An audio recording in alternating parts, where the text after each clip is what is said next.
Public Broadcasting Service recently aired an episode of the classic children's show Arthur. That, for an animated children's show about animals, had a very interesting plot line. It was titled Mr. Ratburn and the Special Someone. And in the episode, the children animals learn that their teacher, Mr. Ratburn, is about to be married. When the rat walks down the aisle, it turns out he's marrying another man. And so the gay rat wedding passes by without remark. After the episode aired without any warning to discerning parents who may have considered Arthur to be a safe and wholesome show for their children to watch, conservatives were outraged.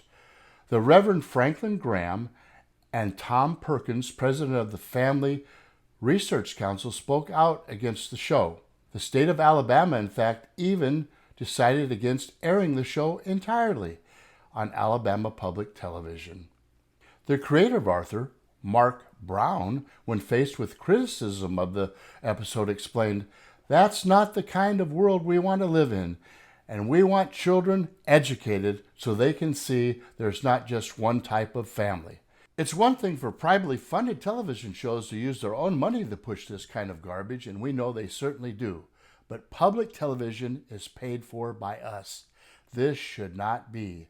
And this is exactly why Representative Doug Lamborn, a Republican from Colorado, is making sure we are no longer doing so. He writes for the Daily Signal, "Enough is enough. It's time to stop sending our hard-earned tax money to support programming that is objectionable to many Americans. That's why I'm reintroducing a bill to cut off all federal funding for the Corporation of Public Broadcasting, which funds PBS. The Corporation of Public Broadcasting received $445 million a year from taxpayers over the last 2 years. Yet these funds only make up about 15% of the group's annual budget. Clearly, they are already successful without taxpayer support. The government is simply shaking down taxpayers for hundreds of millions of dollars so that an already successful media company can have budget flexibility. This kind of spending highlights a federal government that is simply too big.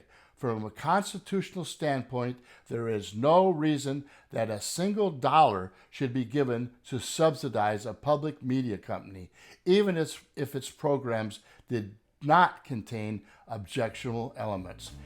America, this is Rex Martin saying it's time to stop the madness.